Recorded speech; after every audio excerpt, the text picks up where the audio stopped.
Hey everybody, welcome back to A Sweet Journey. I am Sonia, also known as Sweets, and it is Monday, and I decided to go ahead and just record and just try to focus on keeping my energy right today. I say that because sometimes Mondays are a little bit challenging, and I don't want that. So I have my music playing in the background. Hopefully I'm not gonna, I should probably, I have a very interesting,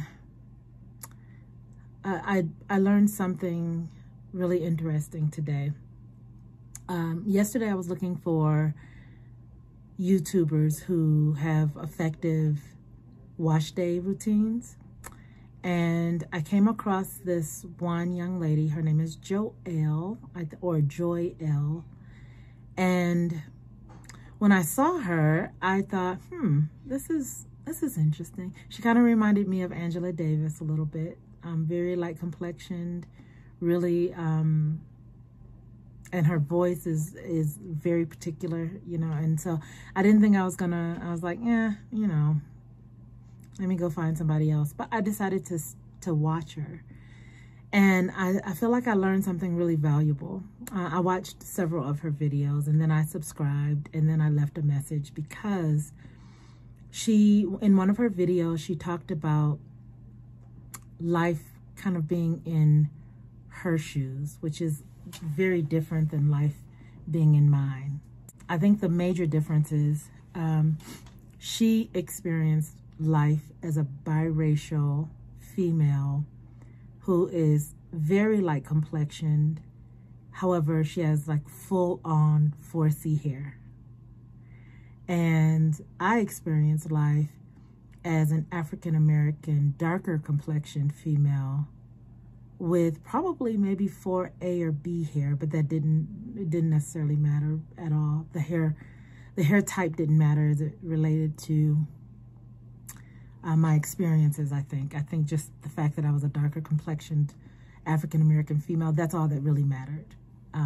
But I listened to her story, and I realized very quickly how, as an African-American darker complexioned female, I think my brain automatically put her in a certain box. And she spoke about this, how some of her challenges in her life happened with darker complexioned African-American women who I think made assumptions about her, as our experiences growing up would have been that she would be the more preferred because of her skin complexion. And her experience was not that. Her experience was that she was too white for Black people, too Black for white people, and was never really the preferred, except for this one experience that she had, which she was, her and another woman who was African-American and dark complexioned were going for one position.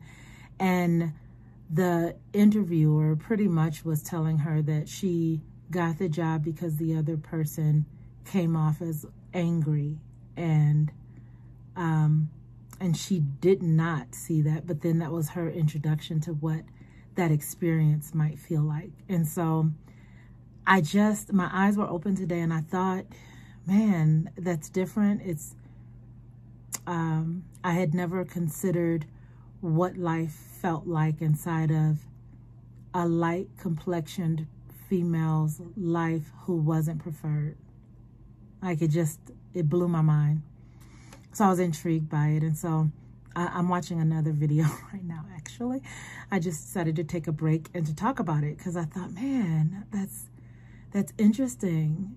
And I definitely want to honor and send love to her today, because I think she's an African-American female. And I think I did make assumptions. I made assumptions that people would, so here's what happens with the Black hair care kind of community when it comes to social media. Oftentimes people will, and this is just my thought, it's not like scientific or anything like that, but here's my thought. My thought is oftentimes females who are either lighter complexioned or with a finer grade of hair actually get more subscribers and more likes and shares and such, and more opportunities with regard to sponsorships and things, as it like more than an African-American female who is darker complexioned with 4C hair. And so people are not as much interested in watching how a person with 4C hair does their wash day. They want to see how can they get their 4C hair like the girl who is lighter complexioned, or who has like really 4A or 4B hair, like finer texture. They really kind of want to see how to get to that. Like, how do I get my hair to look like that?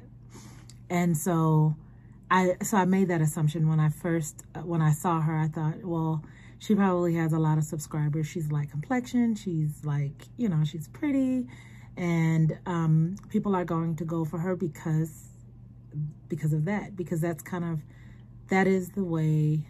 That's the conditioning. It's kind of the way that it is been set up.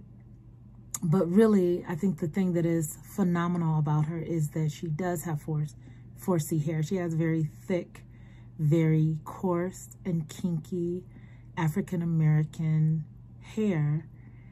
She just happens to be light complexion. She just happens to speak in a way that would make you think her hair is maybe a little finer. And so I learned something today, and I wanted to give a shout out to her, because I also wanted to make sure it's clear that I made the presumptions that I shouldn't have made. And I am very apologetic about that publicly.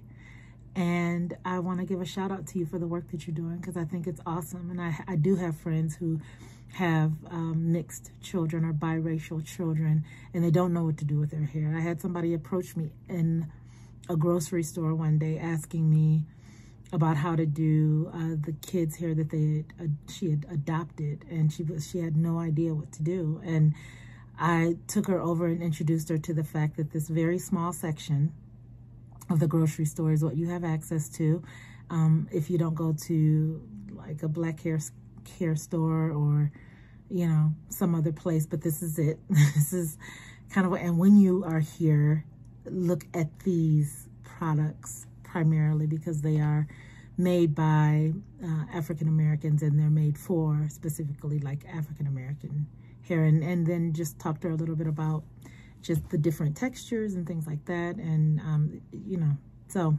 anyway, so what she's doing is notable, and I think it is something to be proud of. And whereas my hair is not as kinky as hers, I am trying to learn to love my hair, whereas her hair is kinkier and coarser, and she loves her hair, and she's leaned into wearing an afro and that kind of thing. And I'm learning. I'm in process right now, and I'm really kind of not ashamed of that. So that's where I am. It's the process. I'm all right with it. And yeah, so thank you all so much. Thanks for watching. If you enjoyed this, so first of all, I'm going to put a link to her video in the description below. Please go and watch her and send her some love, because I think she deserves it. So thanks for watching. Please subscribe if you haven't already. Definitely give me a thumbs up if you like this kind of content. You're welcome to share the video. Hopefully, Joelle, hopefully you are watching and seeing that I am sending you lots and lots of love. And I will see you all tomorrow. Bye.